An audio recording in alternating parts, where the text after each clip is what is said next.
ഞാൻ ജനിച്ചു വളർന്നത് ഇടുക്കി ജില്ലയിലെ കല്ലാർ പട്ടംകോളനി എന്ന് പറയുന്ന ഒരു പ്രദേശത്താണ്.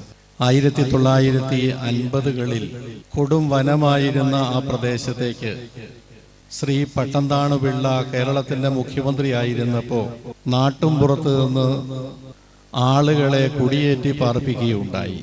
തമിഴ്നാട് ആ വനം കൈയടക്കുമെന്ന് കണ്ടപ്പോൾ 5 ഏക്കർ സ്ഥലവും 2000 രൂപ ഗ്രാൻഡും കൊടുത്ത് നാട്ടുംപുറത്ത് നിന്ന് സർക്കാർ അങ്ങോട്ട് ആളുകളെ കുടിയേറ്റി പാർപ്പിക്കുകയായിരുന്നു. അന്നത്തെ 2000 രൂപ എന്ന് പറഞ്ഞാൽ ഇന്നത്തെ 2 കോടിയിലധികം മൂല്യമുള്ളതാണെന്ന് മനസ്സിലാക്കണം. 5 ഏക്കർ സ്ഥലമാണ് ഫ്രീ ആയിട്ട് കൊടുക്കുന്നത്. എൻ്റെ വാപ്പ അന്ന് തൊടുപുഴയ്ക്കടുത്ത് ഉടുമ്പന്നൂർ എന്ന് പറയുന്ന സ്ഥലത്ത് താമസിക്കുകയായിരുന്നു. അവിടെ നിന്നാണ് ഞങ്ങളൊക്കെ അങ്ങോട്ട് കുടിയേറി താമസിച്ചത്. നറുക്കിട്ടാണ് ബ്ലോക്ക് തീരുമാനിക്കുന്നത്. അങ്ങനെ 5 ഏക്കർ സ്ഥലം നറുക്കിട്ട് തീരുമാനിച്ചപ്പോൾ ഞങ്ങളുടെ പരിസരത്തൊന്നും വേറെ മുസ്ലിങ്ങളൊന്നും ഉണ്ടായിരുന്നില്ല. ഞങ്ങളുടെ പറമ്പിന്റെ കിഴക്ക് ഭാഗത്ത് ചേർത്തലയിൽ നിന്നും വന്ന ഒരു ഉണ്ണിയായിരുന്നു, ഈഴവ സമുദായത്തിൽപ്പെട്ട ഒരാൾ.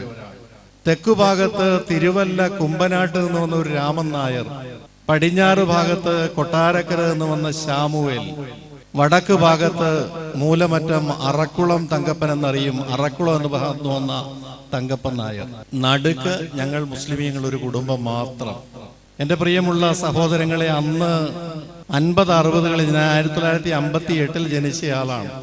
അന്ന് പ്രകൃതിയും മനുഷ്യരും തമ്മിൽ ഇഴചേർന്ന് ജീവിച്ചിരുന്ന ഒരു കാലഘട്ടം.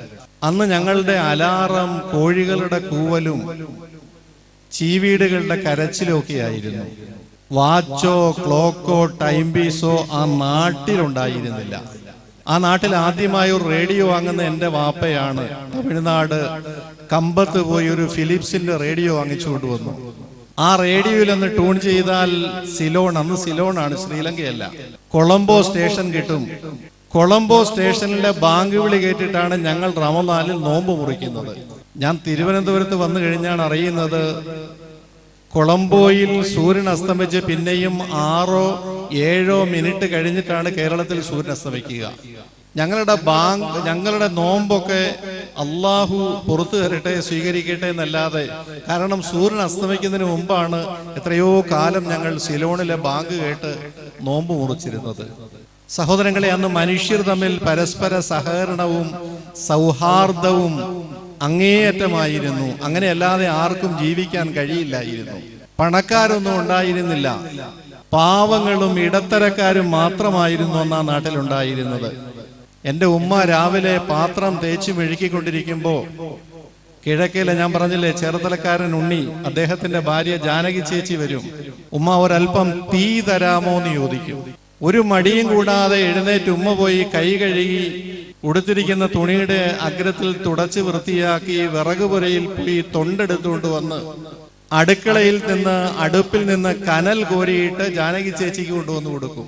ഇന്നത്തെ പിള്ളേർക്ക് വിശ്വസിക്കാമോ? തീ കടം മേടിക്കുന്ന ഒരു കാലം. ഒരു തീപ്പെട്ടി വാങ്ങാൻ, ഒരു സിഗാർ ലൈറ്റർ വാങ്ങാൻ മൈലുകൾ യാത്ര ചെയ്യണം. തീ കടം വാങ്ങുമായിരുന്നു. തേങ്ങയുടെ തൊണ്ടിൽ കനൽക്കട്ടയിട്ട് കൊടുക്കുമ്പോൾ അവിടെ ജ്വലിക്കുന്നത് തീ മാത്രമായിരുന്നില്ല, സ്നേഹം കൂടിയായിരുന്നു. ഉമ്മ പാടുപെട്ട് തീയൊക്കെ കോരിക്കൊണ്ട് വരുമ്പോ ഉമ്മ ബാക്കി വെച്ചിട്ട് പോയ കരിക്കലൊക്കെ ജാനകി ചേച്ചി കഴുകി വൃത്തിയാക്കി കമഴ്ത്തി വെച്ചിരിക്കും. എന്നിട്ട് ഞാനൊന്നും പറഞ്ഞില്ലേ രാമനാരായണ എന്നും പറഞ്ഞിട്ട് അവിടെ നിൽക്കും. സഹോദരങ്ങളെ, പരസ്പരം കൊടുക്കലിന്റെ, വാങ്ങലിന്റെ, സഹകരണത്തിന്റെ, പങ്കുവെക്കലിന്റെ ഒരു കാലം. ആ കാലം ഞാനിങ്ങനെ ഓർമ്മിച്ചു പോവുകയാണ്. ഒരു ഗ്ലാസ് പഞ്ചസാര, ഒരു സ്റ്റീൽ ഗ്ലാസ്സിൽ കടം വാങ്ങുന്നതാണ്. ഒരു ഗ്ലാസ് പഞ്ചസാര, ഇത്തിരി കാപ്പിപ്പൊടി, 2 തുടം വെളിച്ചെണ്ണ, ഒരു വിളക്കിൽ കത്തിക്കാനാവുന്ന വിളക്കിന്റെ എണ്ണ, മണ്ണെണ്ണ, ഒരു ചിരട്ടയിൽ അല്പം ഉപ്പ്, 5 തീപ്പെട്ടിക്കൊള്ളി കടം വാങ്ങുന്നതാണ്. ഉറയൊഴിക്കാൻ അല്പം മോര്. ഇതൊക്കെ പരസ്പരം കൊടുക്കാത്തതും വാങ്ങാത്ത ഒരു വീട്ടുകാരും അന്ന് ഉണ്ടായിരുന്നില്ല. അല്ലാതെ ജീവിക്കാൻ കഴിയില്ലായിരുന്നു അന്ന്. അപ്രതീക്ഷിതമായിട്ട് വീട്ടിൽ ആരെങ്കിലും അതിഥികൾ വന്നാൽ വീടിന്റെ പരിയാമ്പുറത്തുകൂടി, പുതിയ പിള്ളേരൊക്കെ ശ്രദ്ധിച്ചോളണം, പരിയാമ്പുറം, ആ വാക്കുകളൊക്കെ ഇന്ന് തീർന്നു പോയിരിക്കുകയാണ്. വീടിന്റെ പരിയാമ്പുറത്തു കൂടി പോയി അടുത്ത വീട്ടിൽ ചെന്ന് ഒരു പശുവിനെയോ ആടിനെയോ പീച്ചി, അന്ന് പീച്ചി എന്നാ പറയുക, അല്പ പാലെടുത്തോണ്ട് വരും. ആ വീട്ടിലുള്ള ചോറോ കറിയോ ഒക്കെ കൊണ്ടുവന്ന് അതിഥിക്ക് കൊടുക്കും. ഇതൊക്കെ എല്ലാ വീട്ടിലും അങ്ങോട്ടും ഇങ്ങോട്ടും ചെയ്തിരുന്ന കാലമായിരുന്നു. 2 മുരിങ്ങക്കായോ, 1 കുമ്പളങ്ങായോ, മത്തങ്ങായോ, 4-5 കാന്താരി മുളകോ അടുത്ത പറമ്പിൽ നിന്ന് പറിച്ചെടുക്കാൻ ആരുടെയും അനുവാദം വേണ്ടിയിരുന്നില്ല. വടക്കുള്ള ശാമുവേലിന്റെ കെട്ടിയോൾ പെണ്ണമ്മച്ചേടത്തി അവര് വരും. തല ചൊറഞ്ഞുകൊണ്ട് എന്റെ ഉമ്മാരെടുത്ത് വന്നിട്ട് പറയും, ഉമ്മ മോളെ കെട്ടിച്ച വീട് വരെ ഒന്ന് പോണമായിരുന്നു, ഈ കഴുത്തും തുറന്നിട്ട് എങ്ങനെയാ പോവുക? ഒരു മടിയും കൂടാതെ എന്റെ ഉമ്മ ആകെയുള്ള താലിമാല ഊരി അതിൽ നിന്ന് താലി ഊരി മാറ്റിയിട്ട് മാല കൊടുത്തു വിടും. തിരിച്ചിങ്ങോട്ടും ഞങ്ങളും എന്റെ ഉമ്മ അവിടെ നിന്നും മേടിക്കാറുണ്ട്. എല്ലാ വീടുകളിലും സ്ത്രീകൾ അന്യോന്യം സ്വർണം ഇരവ് വാങ്ങി അണിഞ്ഞു പോകുമായിരുന്നു. സ്വർണം മാത്രമല്ല, സാരി, ബ്ലൗസ്, 2ാം മുണ്ട്, കുഞ്ഞുങ്ങളുടെ ഉടുപ്പ് ഒക്കെ പരസ്പരം ഇരവ് വാങ്ങും, പങ്കുവെക്കുമായിരുന്നു. ഞാൻ സ്കൂളിൽ പഠിച്ചിരുന്നത് 10ാം ക്ലാസ് വരെ മിക്സഡ് ക്ലാസ്സിലാണ്, പെൺകുട്ടികളും ഉണ്ട്. ആകെയുള്ള ഞങ്ങൾക്കൊക്കെ ഉള്ള 1-2 ഷർട്ടാണ് പിന്നി പോകാറായത്. പെൺകുട്ടികളെ കാണിക്കാൻ വേണ്ടി, കൂടുതൽ ഷർട്ടുണ്ടെന്ന് കാണിക്കാൻ വേണ്ടി കൂട്ടുകാരുടെ ഷർട്ട് മേടിച്ചിടും. വീട്ടിൽ നിട്ടുകൊണ്ട് വരുന്ന ഷർട്ട് വഴിയിൽ വെച്ച് അന്യോന്യം ഊരി അങ്ങോട്ടും ഇങ്ങോട്ടും കൊടുത്ത് ഷർട്ട് ഊരി മാറ്റി ഇട്ടുകൊണ്ട് പോകും. വൈകുന്നേരം സ്കൂള് വിട്ട് പോകുമ്പോ ഷർട്ട് തിരിച്ചു വാങ്ങി അണിഞ്ഞുകൊണ്ട് പോകും. ഹൈജീൻ എന്നൊരു പദം അന്ന് ഞങ്ങളുടെ നിഘണ്ടുവിലുണ്ടായിരുന്നില്ല. ഒരു കൊറോണയും വന്നില്ല അന്ന്. ശരിക്കും മനസ്സിലാക്കണം, കൊറോണ വന്നപ്പോ നമ്മളൊക്കെ അകലത്തിൽ കഴിഞ്ഞില്ലേ? മറ്റൊരാൾ ഉപയോഗിച്ച സോപ്പോ തോർത്തോ വസ്ത്രമോ ഒന്നും തൊടാൻ പാടില്ല എന്നല്ലേ പുതിയ തലമുറയെ നമ്മൾ പഠിപ്പിക്കുക. ഞങ്ങളൊക്കെ ഇരവ് വാങ്ങി അണിഞ്ഞവരാണ്. കൂട്ടുകാരുടെ ജാതി നോക്കാതെ, മതം നോക്കാതെ. അതാണ് ജോയിയുടെ ഷർട്ട്, അർജുന്റെ ഷർട്ട്, അവരൊക്കെയായിരുന്നു എന്റെ പ്രിയപ്പെട്ട കൂട്ടുകാർ. അർജുൻ ഇന്ന് ഇടുക്കി DCC സെക്രട്ടറിയാണ്. എന്നെങ്കിലും എവിടെയെങ്കിലും കാണുമ്പോൾ ചോദിച്ചു നോക്കുക, ഞങ്ങളുടെ സ്നേഹം പങ്കുവെച്ച പഴയ കഥകൾ. സഹോദരങ്ങളെ, ഇങ്ങനെ ഉടുപ്പുകൾ അന്യോന്യം, കുപ്പായങ്ങളും സാരിയും ഒക്കെ സ്ത്രീകളും ഇരവ് വാങ്ങിക്കൊടുക്കും. ആവശ്യം കഴിഞ്ഞ് ഫംഗ്ഷൻ കഴിഞ്ഞ് തിരിച്ചു വന്ന് കഴുകി മടക്കി തിരിച്ചു കൊണ്ടേ കൊടുക്കുമ്പോൾ ഒരു വൈമനസ്യമില്ലാതെ മേടിക്കുമായിരുന്നു. ഞങ്ങളുടെ നാട്ടിലെ പുരമേയൽ പുല്ലിന്റെ പുരയാണ്. പുതിയ മക്കൾ വല്ലതും കണ്ടിട്ടുണ്ടോ പുല്ലിന്റെ പുര? വർഷത്തിൽ 1 പ്രാവശ്യം മേയണം, ഇല്ലെങ്കിൽ ചോർന്നൊലിക്കും. പുരമേയാൻ ആരെയും ജോലിക്കാരെ വിളിക്കില്ല. അയൽക്കാർ പരസ്പരം കൂടിച്ചേർന്നാണ് പുരമേയുക.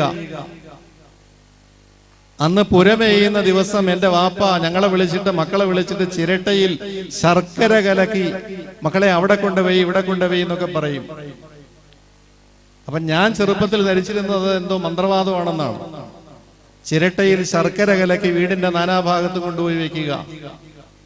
വളർന്നപ്പോഴാണ് മനസ്സിലായത്, പുല്ല് മേയുന്ന ദിവസം ഒരുപാട് പ്രാണികളും ഉറുമ്പുകളും, അവയ്ക്ക് ഭക്ഷണം നഷ്ടപ്പെടും, സ്വാഭാവിക ഭക്ഷണം. അത് നികത്താൻ വേണ്ടിയിട്ടാണ് എന്റെ പ്രിയപ്പെട്ട പിതാവ് ചിരട്ടയിൽ ശർക്കര കലക്കി ഞങ്ങളെ കൊണ്ടുപോയി വെപ്പിച്ചിരുന്നത്. പ്രാണികളെ സ്നേഹിച്ചിരുന്ന, പുഴുക്കളെ സ്നേഹിച്ചിരുന്ന, എറുമ്പുകളെ മറക്കാത്ത ഒരു കാലഘട്ടം. ഞങ്ങളുടെയൊക്കെ ആ ചെറുപ്പകാലം എത്ര സുന്ദരമായിരുന്നു സഹോദരങ്ങളെ. ഞങ്ങൾക്ക് 5 ഏക്കർ പറമ്പുണ്ടായിരുന്നു. ഇഷ്ടംപോലെ ചക്കയും മാങ്ങയും എന്തെല്ലാം തരത്തിലുള്ള പ്ലാവും മാവും. ഞങ്ങൾ മാങ്ങ ഒക്കെ പറിച്ചെടുക്കും. വാപ്പ പറയും, മക്കളെ കുറച്ചെണ്ണം നിർത്തിയേക്കണം, എല്ലാം പറിച്ചെടുത്ത് കളയരുത്. ആ ചക്കയും മാങ്ങയും കശുവണ്ടിയും ഒക്കെ അണ്ണാനും കാക്കയ്ക്കും തത്തയ്ക്കും മൃഗങ്ങൾക്കും ഒക്കെ ഉള്ളതാണ്.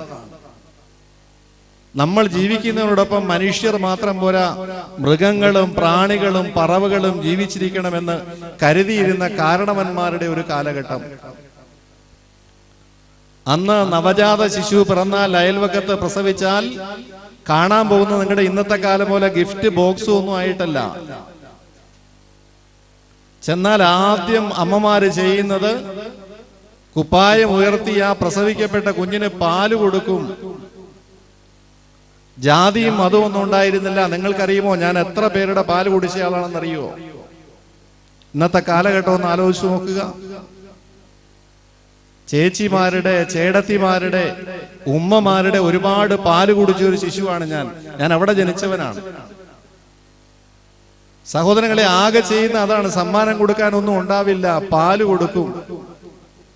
ആ അമ്മിഞ്ചപ്പാല് കൊടുക്കുമ്പോ ആ മാതാവ് ഒരു വലിയ സന്ദേശം ആ കുട്ടിക്ക് കൈമാറുന്നുണ്ട്. കുഞ്ഞെ, ഞാനും നിന്റെ അമ്മയാണ്, എന്റെ മക്കൾ നിന്റെ സഹോദരങ്ങളാണ്. നീ വളർന്നു വരുമ്പോ എന്റെ മക്കളെ സ്നേഹിക്കണം, അനുസരിക്കണം. അവർ നിന്നെ സഹായിക്കും, ഏതാപത്തിലും നിന്റെ കൂടെ ഉണ്ടാകുമെന്ന ഒരു വലിയ സന്ദേശം ആ മുലയൂട്ടലിലൂടെ അമ്മമാർ കൈമാറുമായിരുന്നു. കൗമാരം വരെ ആൺകുട്ടികളും പെൺകുട്ടികളും ഒന്നിച്ചാണ് കളിക്കുക, കുളിക്കുക. തോട്ടിൽ പോയി കുളിക്കും, വിറക് ശേഖരിക്കാൻ പോകും, പശുവിന് പുല്ല് ശേഖരിക്കാൻ പോകും, ഓണത്തിന് ഊഞ്ഞാല് കെട്ടാൻ വള്ളി എടുക്കാൻ പോകും, പൂക്കൾ ശേഖരിക്കാൻ പോകും. അന്നീ പറയുന്ന ലിംഗവ്യത്യാസമൊന്നും ഞങ്ങൾ അനുഭവിച്ചിരുന്നില്ല. അശ്ലീലമായ ഒരു ദർശനമോ സ്പർശനമോ ഉണ്ടായിരുന്നില്ല ഞങ്ങൾ തമ്മിൽ, കുട്ടികൾ തമ്മിൽ. ശാമുവൽ ചേട്ടന്റെ മകൾ, പെണ്ണമ്പച്ചേടത്തിയുടെ മകൾ ലിസി, ഞാനാണ് 10ാം ക്ലാസ് വരെ അവളുടെ രക്ഷകർത്താവ്, എന്റെ കൂടെയാണ് വിടുന്നത്. ഞാൻ അവിടെ ചെല്ലുമ്പോ പെണ്ണമ്മച്ചേടത്തി എന്നെ വിളിച്ച്, ഇവിടെ വാടാ, ഈ തണുപ്പാണ്, ഹൈറേഞ്ചല്ലേ, കൊടും തണുപ്പാണ്, കുളിക്കുകയൊന്നുമില്ല ആരും. എന്നെ അടുത്ത് വിളിച്ച് മുരിഞ്ഞിരിക്കുന്ന കാല് ഞാൻ ഇപ്പോഴും ഓർക്കുന്നു. നിക്കറിന്റെ താഴെ മുട്ടിന്റെ മടക്കുകളിലും കണങ്കാലിലും ഒക്കെ എണ്ണ തേച്ച് ലിസിയെ എന്റെ കയ്യിൽ ഏൽപ്പിച്ച് വിടുമായിരുന്നു. 10ാം ക്ലാസ് വരെ ലിസിയെ നോക്കിയ ഞാനാണ്. മനുഷ്യവാസമിൽ മനുഷ്യരില്ലാത്ത കാടുകളിലും പാറകളിലൂടെ ഒക്കെയാണ് പോവുക. വണ്ടി, ഒരൊറ്റ വാഹനം വന്നില്ല ഞങ്ങളുടെ നാട്ടിൽ. ഒരു അരുതാത്ത സ്പർശനം, ഞാൻ പറഞ്ഞില്ലേ, ഒരു ദർശനം, ഒരു അശ്ലീലം നോക്കിയിട്ടില്ല, തോന്നിയിട്ടില്ല. വിശുദ്ധമായ കാലഘട്ടം, വിശുദ്ധമായ കൗമാരം. ഞാൻ പാളയം പള്ളിയിൽ ഇമാമായപ്പോ ഒരിക്കൽ പോയി. എവിടെ ശാമുവൽ ചേട്ടൻ മരിച്ചു പോയിരുന്നു, പെണ്ണമ്പ ചേടത്തി ഉണ്ടായിരുന്നു. ഞാൻ കുറച്ച് പലഹാരമൊക്കെ മേടിച്ചുകൊണ്ട് പോയി ചേടത്തിയെ പോയി കണ്ടു. ഞാൻ ചോദിച്ചു, ചേടത്തി ലിസി എവിടെയാ? ചേടത്തി പറഞ്ഞു, കുഞ്ഞെ, നീ പോകുന്ന വഴിക്കാണ്, നീ നിർബന്ധമായിട്ടും അവളെ ഇറങ്ങി കാണണം. എപ്പോഴവൾ വന്നാലും നിന്നെ ചോദിക്കും. ഞാൻ ചോദിച്ചു, എവിടെയാ? എടാ പാമ്പനാറാണ്, പാമ്പനാർ നീ പോകുന്ന വഴിക്ക്. ഞാൻ ചോദിച്ചു, പാമ്പനാർ എവിടെയാ? എടാ റോഡ് സൈഡില്ല, നീ കാണാതെ പോകരുത്, അവൾ എപ്പോഴും നിന്നെ കാണണമെന്ന് പറയും. ഞാൻ പറഞ്ഞു, ഞാൻ അവിടെ ചെന്ന് എന്ത് ചോദിക്കണം? ലിസിയുടെ വീട് എങ്ങനെ ചോദിക്കും? എടാ കുഞ്ഞെ, ആ സിറ്റിയിലിരിക്കുന്ന പാമ്പനാർ ടൗണിലിരിക്കുന്ന കള്ളിഷാപ്പുകാരനാണ് അവളെ കെട്ടിയിരിക്കുന്നത്, നീ അവിടെ കയറി കണ്ടിട്ട് പോണോ? എങ്ങനെയുണ്ട്? ആ അമ്മയുടെ നിഷ്കളങ്കത നിങ്ങൾ മനസ്സിലാക്കണം. ഞാൻ ഈ ഷാളും ഒക്കെ ഇട്ട് പാളയംപള്ളി ഇമാമായിരിക്കെ പാമ്പനാറ് കള്ളിഷാപ്പിൽ പഴയ കളിക്കൂട്ടുകാരി ലിസിയെ കാണാൻ വേണ്ടി കയറിയിരുന്നെങ്കിൽ ഈ ഇരിക്കുന്ന ഉസ്താമാരൊക്കെ എന്നെ എന്ത് ചെയ്യുമായിരുന്നു, എന്തു പറയുമായിരുന്നു? അതാണ് നിഷ്കളങ്കത, കാപട്യമില്ലാത്ത ആ കാലഘട്ടം മനസ്സിലാക്കണം.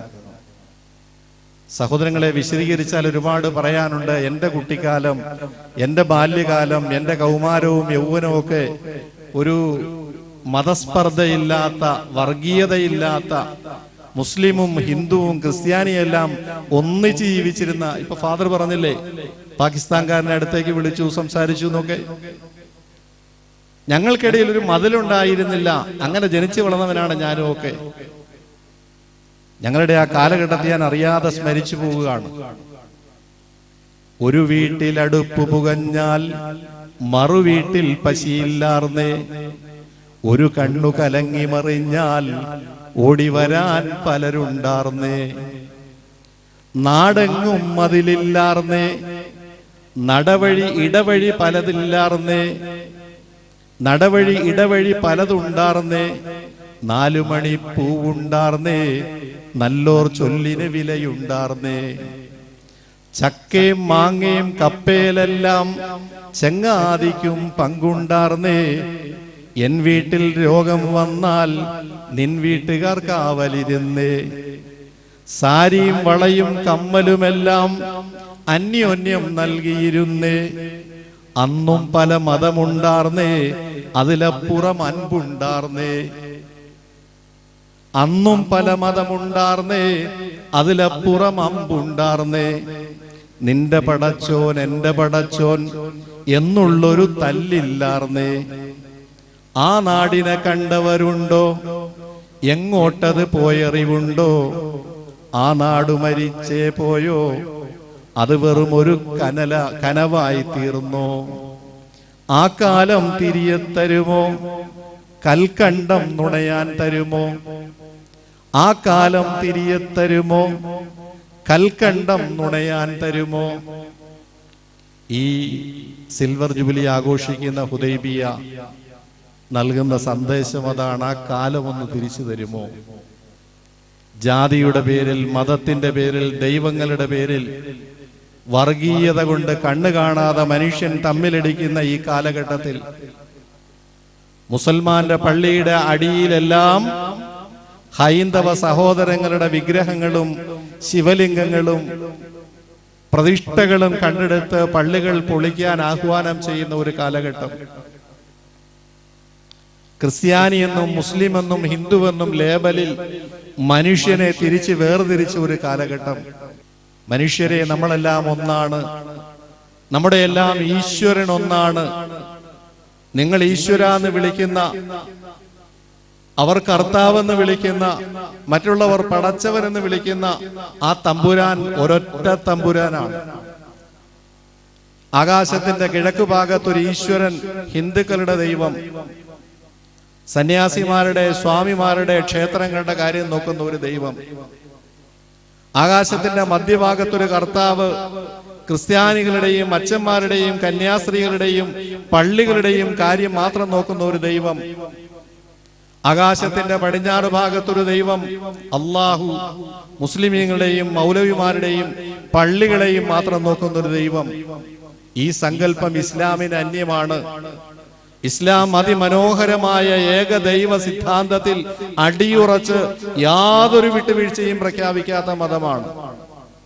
ഈ പ്രപഞ്ചത്തിന് ഒരേ ഒരു ദൈവം. നിങ്ങൾ ഏത് പേരും വിളിച്ചോളൂ, ഈശ്വരാന്നോ, കർത്താവെന്നോ, യഹോവയെന്നോ, പടച്ചവനെന്നോ, ജഗദീശ്വരനെന്നോ, ഏത് പേരും വിളിച്ചോളൂ. ആ പേരുകൾ മുഴുവൻ ചെന്നെത്തുന്നത് ഒരേ ഒരു ശക്തിയിലാണ്. ജഗദീശ ശ്യാമ രാത്രിയും ശശാങ്കതാരകങ്ങളും പകലുമർക്ക ബിംബവും നിറഞ്ഞ മേഘജാലവും ദൃഗകദംബ പക്ഷി വൃക്ഷ പുഷ്പശലഭ വൃന്ദവും മികവിൽ നിന്റെ വൈഭവങ്ങൾ വാഴ്ത്തിടുന്നു ദൈവമേ. ഗഗനമെന്തൊരത്ഭുതം, സമുദ്രമെന്തൊരത്ഭുതം, സകല ജീവജാല ജീവൻ എന്നതെന്തൊരത്ഭുതം. സകലതും രചിച്ചതോർക്കിൽ അഖിലനാഥനായ നീ, സകല ശക്തി നിൻപദം നമിച്ചിടുന്നു ഞാൻ വിഭോ. ഒരേ ഒരു ദൈവം, ആകാശത്തും ഭൂമിയിലും ഒരേ ഒരു ഈശ്വരൻ. നിങ്ങൾ എന്ത് പേരും വിളിച്ചോളൂ. അയ്യമ്മാ തദ്ഉ ഫലഹുൽ അസ്മാഉൽ ഹുസ്ന, പരിശുദ്ധ ഖുർആൻ. നിങ്ങൾ ഏത് പേരിലും വിളിച്ചോളൂ. ആ തമ്പുരാൻ ഒന്നാണ്. പാതിരാവിൽ കണ്ണീരൊഴുത്തിക്കൊണ്ട് പ്രിയപ്പെട്ട ഫാദർ കർത്താവേ എന്ന് വിളിക്കുമ്പോൾ കേൾക്കുന്ന ആ ശബ്ദം, ഉസ്താദന്മാർ തഹജ്ജുദ് നമസ്കരിച്ചിട്ട് വിറങ്ങലിച്ച കൈകളോടുകൂടി അല്ലാഹുവേ എന്ന് വിളിക്കുന്ന ദൈവം, മണിയടിച്ച ഹിന്ദു സഹോദരൻ ദൈവമേ എന്ന് വിളിക്കുന്ന ആ വിളി, ഇതെല്ലാം കേൾക്കുന്നത് ഒരൊറ്റ കർണപുടത്തിലാണെന്ന് മനസ്സിലാക്കണം. ഒരൊറ്റ ദൈവം ഈ പ്രപഞ്ചത്തിന്. മതങ്ങളുടെ എല്ലാം അടിസ്ഥാനം ഒന്ന്. ക്രിസ്തുമതത്തിൽ ബൈബിളിൽ എവിടെയെങ്കിലും അന്യനെ കൊല്ലണമെന്ന് പറയുന്ന ഒരു വചനം കാണിച്ചു തരാമോ? രാമായണത്തിലോ മഹാഭാരതത്തിലോ മറ്റുള്ളവന്റെ പണം മോഷ്ടിക്കണം, കട്ടെടുക്കണം, അയൽക്കാരന്റെ ഭാര്യയെ വ്യഭിചരിക്കണം,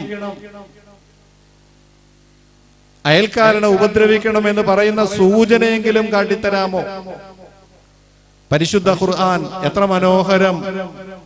മറ്റുള്ളവരുടെ മുഴുവൻ അവകാശങ്ങൾ അനുവദിച്ചു കൊടുക്കണം, അർഹമായത് പൂർണ്ണമായിട്ടും അനുവദിച്ചു കൊടുക്കണം, ആരുടെയും സ്വാതന്ത്ര്യം ഹിംസിക്കരുതെന്ന് പഠിപ്പിക്കുന്ന ഖുർആൻ. ഈ മതങ്ങൾക്ക് എവിടെയാണ് അടിസ്ഥാനപരമായി വ്യത്യാസമുള്ളത്? യാ അയ്യുഹൽ കാഫിറൂൻ, ഹേ അമുസ്ലിം സഹോദരങ്ങളെ, ലാ തഅബുദു മാ തഅബുദൂൻ, നിങ്ങളുടെ ആരാധ്യൻ വേറെ, എന്റെ ആരാധ്യൻ വേറെ, നാം രണ്ടും വിളിക്കുന്ന പേരുകൾ വേറെ. ലക്കും ദീനുക്കും വലിയ ദീൻ. നിങ്ങളുടെ ആരാധനാ രീതികൾ വേറെ, എൻ്റെ ആരാധനാ രീതികളും കർമ്മങ്ങളും വേറെ. പക്ഷേ നിങ്ങൾക്ക് നിങ്ങളുടെ മതം, വലിയ ദീനി, എനിക്ക് എൻ്റെ മതം. നാം തമ്മിൽ സംഘടനം വേണ്ട, നാം തമ്മിൽ കലാപം വേണ്ട, നാം തമ്മിൽ ഒരിക്കലും പരസ്പരം വഴക്കുണ്ടാക്കരുത്, സ്നേഹത്തോടെ കഴിയണമെന്ന് പഠിപ്പിക്കുന്ന മതങ്ങൾ. ഒരൊറ്റ ദൈവം, ഒരൊറ്റ മതം, മനുഷ്യന്റെ മുഴുവൻ അടിസ്ഥാനം ഒന്ന്. നാം എല്ലാം ഒറ്റ അടിസ്ഥാനത്തിലാണ് സൃഷ്ടിക്കപ്പെട്ട് വിശദീകരിക്കുന്നില്ല. എന്റെ ബ്ലഡ് ഒരുപക്ഷെ ഫാദറിന് പാകമാകും, ഫാദറിന്റെ ബ്ലഡ് സ്വാമിക്ക് ഒരു കുഴപ്പവുമില്ല. ഗ്രൂപ്പ് കറക്റ്റ് ആണെങ്കിൽ ഒരു വ്യത്യാസവുമില്ല. ജാതിയുടെയോ മതത്തിന്റെയോ പേരിൽ ബ്ലഡിലോ ഹൃദയത്തിലോ കിഡ്നിയിലോ ഒരു കുഴപ്പവുമില്ല. എല്ലാ അവയവങ്ങളും പരസ്പരം മാറിവെക്കാവുന്ന തരത്തിൽ ജഗതീശ്വരൻ സൃഷ്ടിച്ചിരിക്കുന്നു. ഈ വലിയ സന്ദേശം ഈ സന്നദ്ധാന സമ്മേളനത്തിലൂടെ ഈ സ്ഥാപനം ലോകത്തിന്റെ കൊടുക്കുകയാണ്. ഇവിടെ പഠിപ്പിക്കുന്ന ഉസ്താദന്മാരും പഠിക്കുന്ന മുത്തഅല്ലിമീങ്ങളും പഠിച്ച് ഭാര്യയായി ഇറങ്ങുന്ന, ബിരുദം നേടിയിറങ്ങുന്ന പണ്ഡിതന്മാരും എല്ലാം ഈ സന്ദേശമാണ് ലോകത്തിന് പകർന്നു കൊടുക്കുന്നത്. തമ്പുരാൻ ഇതിലൂടെ നമ്മുടെ രാജ്യത്ത് ഇപ്പോൾ ഉണ്ടായിക്കൊണ്ടിരിക്കുന്ന ഈ അസ്വസ്ഥജനകമായ അന്തരീക്ഷം മാറ്റിത്തരട്ടെ. മനുഷ്യരെല്ലാം ഒന്നായി തീരട്ടെ. മനുഷ്യരെല്ലാം സഹോദരീ സഹോദരങ്ങളായി സന്തോഷത്തോടെ സ്നേഹത്തോടെ ജീവിക്കട്ടെ എന്ന് ഈ സന്ദേശം ലോകത്തിന് വിളംബരം ചെയ്യുന്നു നമ്മുടെ ഈ മഹത്തായ സ്ഥാപനം. നാഥ നിൻ വെളിച്ചത്തെ കാണുവാൻ കണ്ണില്ലെങ്കിൽ കേവലം കുരുടനും ഞാനുമായി എന്തന്തരം. ആ പ്രഭാങ്കുരം മണ്ണിൽ പൂവനം കിളിർപ്പിക്കും, പൂക്കളെ പൂത്തിങ്കളെ സൂര്യനെ ജ്വലിപ്പിക്കും. പാരാവാരത്തിൽ നിന്നും മുത്തിനെ മുളപ്പിക്കും, പാരിതിൽ മഴ നൽകി കായകൾ കൊഴുപ്പിക്കും. നിറവൻ കതിരായ നിത്യനാം സത്യാത്മാവേ, നീ തരും അനുഗ്രഹം കാണുവാൻ കണ്ണേകണേ. ഈ സ്ഥാപനത്തെ, ഇതിന്റെ സംഘാടകരെ മുക്തകണ്ഠം പ്രശംസിക്കുന്നു. സന്നദ്ധാന സമ്മേളനത്തോടനുബന്ധിച്ച് ഒരു ഫാദറിനെയും ഒരു സ്വാമിജിയെയും വിളിച്ച് മനുഷ്യന്റെ മാനവികതയും മാനവ സൗഹാർദ്ദവും സഹകരണവും ഐക്യവും ഊട്ടിയുറപ്പിക്കാൻ ഒരു മെസ്സേജ് നൽകാൻ ശ്രമിച്ചതിലൂടെ ഇതിന്റെ സംഘാടകരെ അങ്ങേയറ്റം അഭിനന്ദിക്കുകയാണ്. സർവേശ്വരന്റെ സർവശക്തന്റെ എല്ലാ അനുഗ്രഹങ്ങളും ഉണ്ടാകട്ടെ എന്ന് പ്രാർത്ഥിച്ചുകൊണ്ട് എന്റെ എളിയ വാക്കുകൾ അവസാനിപ്പിക്കുന്നു. വാഖിറു ദഅ്വായ അനിൽ ഹംദുലില്ലാഹി റബ്ബിൽ ആലമീൻ.